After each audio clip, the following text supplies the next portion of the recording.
looking at a woman who was publicly silent for a decade. Obviously, that's changed, but only recently. It was several months ago that I gave my very first major public talk at the Forbes 30 Under 30 Summit. 1,500 brilliant people, all under the age of 30. That meant that in 1998, the oldest among the group were only 14, and the youngest, just 4. I joked with them that some might only have heard of me from rap songs. Yes, I'm in rap songs. Almost 40 rap songs. But the night of my speech, a surprising thing happened. At the age of 41, I was hit on by a 27-year-old guy. I know, right? He was charming, and I was flattered, and I declined. You know what his unsuccessful pickup line was? He could make me feel 22 again.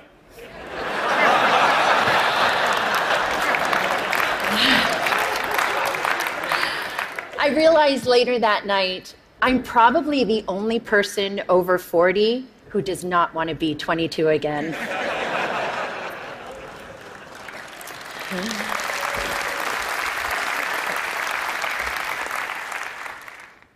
At the age of 22, I fell in love with my boss. And at the age of 24, I learned the devastating consequences. Can I see a show of hands of anyone here who didn't make a mistake or do something they regretted at 22? Yep, that's what I thought. So like me, at 22, a few of you may have also taken wrong turns and fallen in love with the wrong person, maybe even your boss. Unlike me, though, your boss probably wasn't the President of the United States of America. Of course, life is full of surprises. Not a day goes by that I'm not reminded of my mistake, and I regret that mistake deeply. In 1998, after having been swept up into an improbable romance, I was then swept up into the eye of a political, legal, and media maelstrom like we had never seen before. Remember, just a few years earlier, news was consumed from just 3 places: reading a newspaper or magazine, listening to the radio, or watching television. That was it. But that wasn't my fate. Instead, this scandal was brought to you by the digital revolution. That meant we could access all the information we wanted, when we wanted it, anytime, anywhere. And when the story broke in January 1998, it broke online. It was the first time the traditional news was usurped by the internet for a major news story. A click that reverberated around the world. What that meant for me personally was that overnight, I went from being a completely private figure to a publicly humiliated one worldwide. I was patient zero of losing a personal reputation on a global scale almost instantaneously. This rush to judgment enabled by technology led to mobs of virtual stone throwers. Granted, it was before social media, but people could still comment online, email stories, and of course, email cruel jokes. News sources plastered photos of me all over to sell newspapers, banner ads online, and to keep people tuned to the TV. Do you recall a particular image of me, say, wearing a beret? Now, I admit I made mistakes, especially wearing that beret. But the attention and judgment that I received, not the story, but that I personally received, was unprecedented. I was branded as a tramp, tart, slut, whore, bimbo, and of course, that woman. I was seen by many, but actually known by few. And I get it. It was easy to forget that that woman was dimensional, had a soul, and was once unbroken. When this happened to me 17 years ago, there was no name for it. Now we call it cyberbullying and online harassment. Today, I want to share some of my experience with you, talk about how that experience has helped shape my cultural observations, and how I hope my past experience can lead to a change that results in less suffering for others. In 1998, I lost my reputation and my dignity. I lost almost everything, and I almost lost my life. Let me paint a picture for you. It is September of 1998. I'm sitting in a windowless office room inside the office of the Independent Counsel, underneath humming fluorescent lights. I'm listening to the sound of my voice on surreptitiously taped phone calls that a supposed friend had made the year before. I'm here because I've been legally required to personally authenticate all 20 hours of taped conversation. For the past 8 months, the mysterious content of these tapes has hung like the sword of Damocles over my head. I mean, who can remember what they said a year ago? Scared and mortified, I listen. Listen as I prattle on about the flotsam and jetsam of the day. Listen as I confess my love for the president and, of course, my heartbreak. Listen to my sometimes catty, sometimes churlish, sometimes silly self being cruel, unforgiving, uncouth. Listen deeply, deeply ashamed to the worst version of myself, a self I don't even recognize. A few days later, the Starr Report is released to Congress, and all of those tapes and transcripts, those stolen words, form a part of it. That people can read the transcripts is horrific enough. But a few weeks later, the audio tapes are aired on TV and significant portions made available online. The public humiliation was excruciating. Life was almost unbearable. This was not something that happened with regularity back then in 1998. And by this, I mean the stealing of people's private words, actions, conversations, or photos, and then making them public. Public without consent, public without context, and public without compassion. Fast forward 12 years to 2010, and now social media has been born. The landscape has sadly become much more populated with instances like mine, whether or not someone actually made a mistake, and now it's for both public and private people. The consequences for some have become dire, very dire. I was on the phone with my mom in September of 2010, and we were talking about the news of a young college freshman from Rutgers University named Tyler Clementi. Sweet, sensitive, creative Tyler was secretly webcammed by his roommate while being intimate with another man. When the online world learned of this incident, the ridicule and cyberbullying ignited. A few days later, Tyler jumped from the George Washington Bridge to his death. He was 18. My mom was beside herself about what happened to Tyler and his family, and she was gutted with pain in a way that I just couldn't quite understand. And then eventually I realized she was reliving 1998, reliving a time when she sat by my bed every night. Reliving a time when she made me shower with the bathroom door open.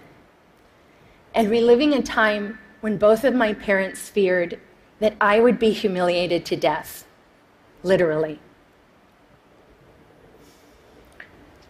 Today, too many parents haven't had the chance to step in and rescue their loved ones.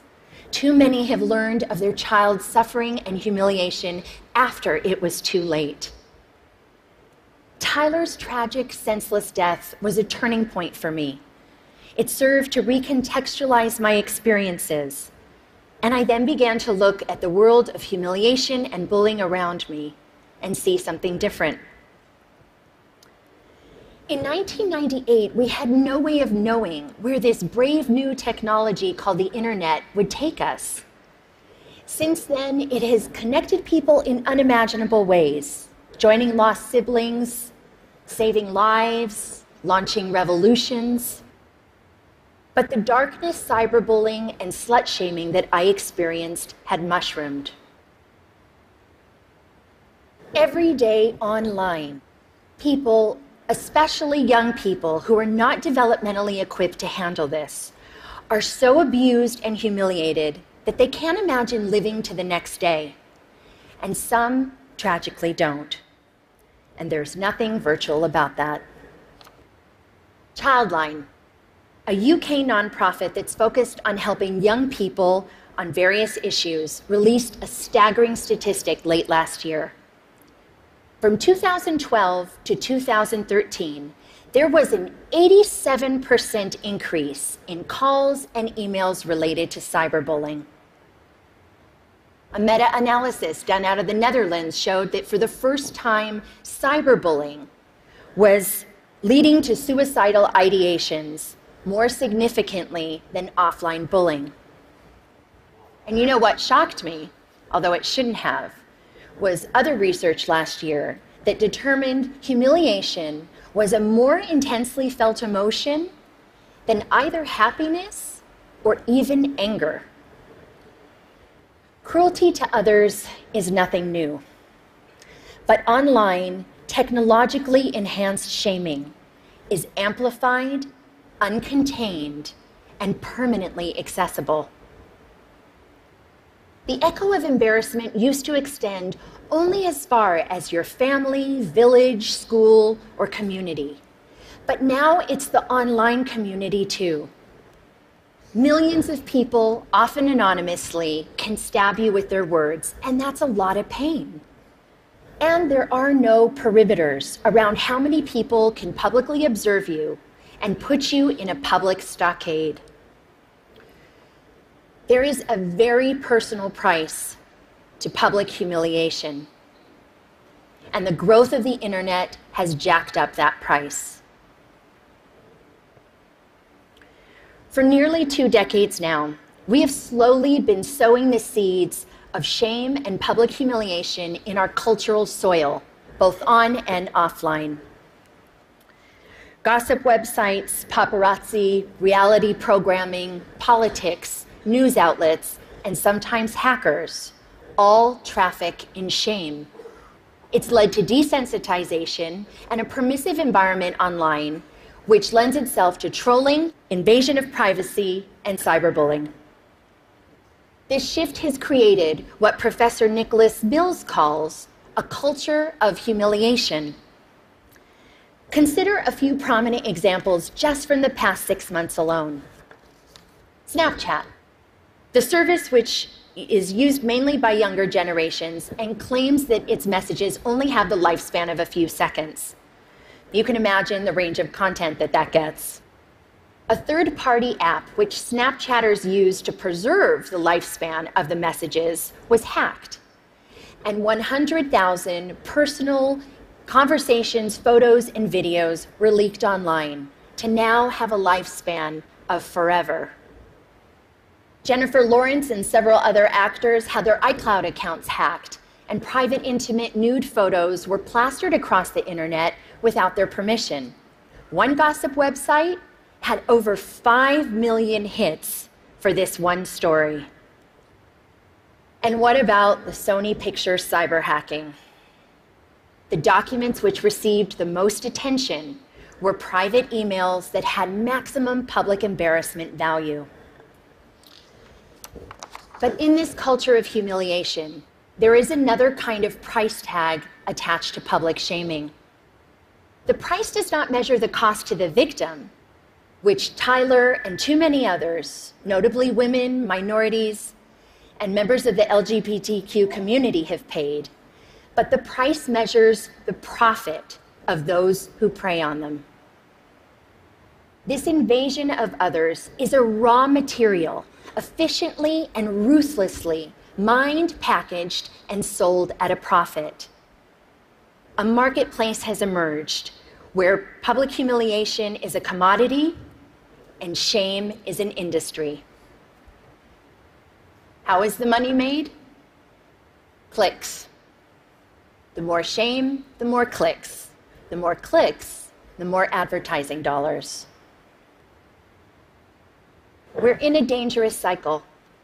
The more we click on this kind of gossip, the more numb we get to the human lives behind it. And the more numb we get, the more we click. All the while, someone is making money off of the back of someone else's suffering. With every click, we make a choice.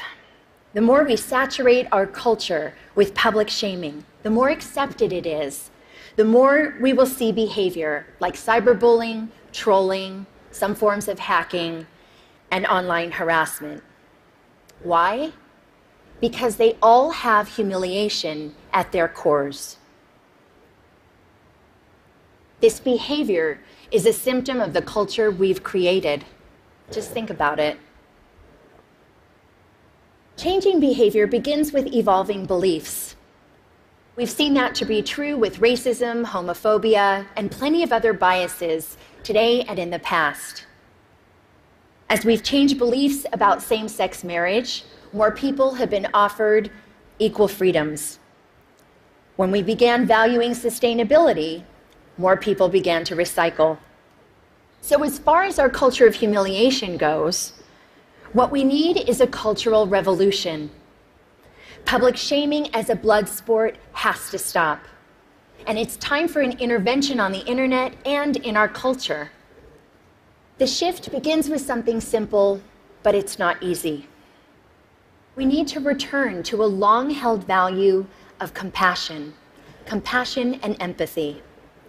Online, we've got a compassion deficit, an empathy crisis. Researcher Brené Brown said, and I quote, "Shame can't survive empathy.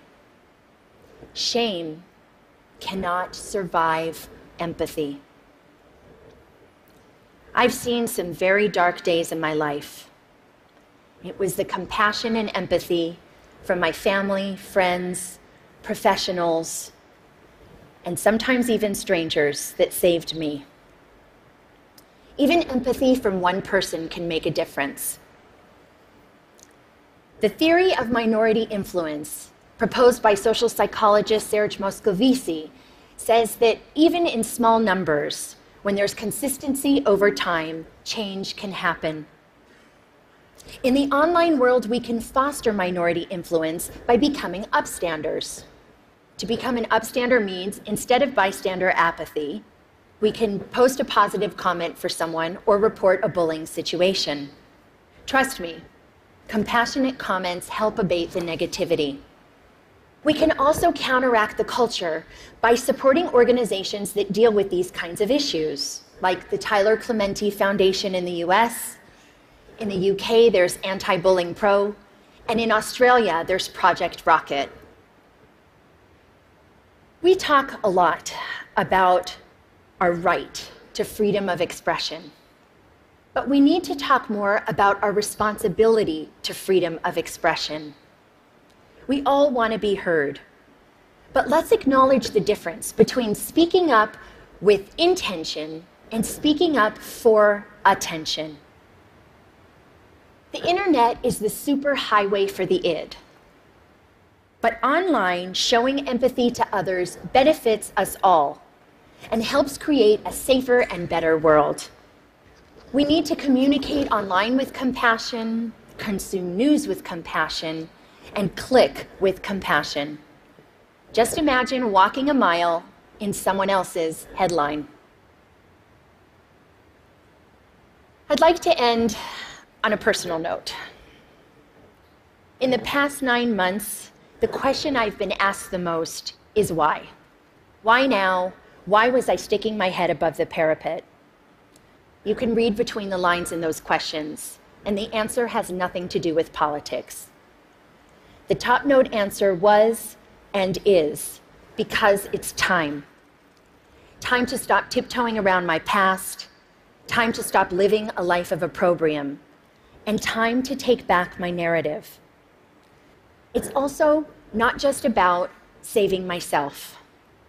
Anyone who is suffering from shame and public humiliation needs to know one thing. You can survive it. I know it's hard. It may not be painless, quick, or easy, but you can insist on a different ending to your story. Have compassion for yourself. We all deserve compassion, and to live both online and off in a more compassionate world. Thank you for listening.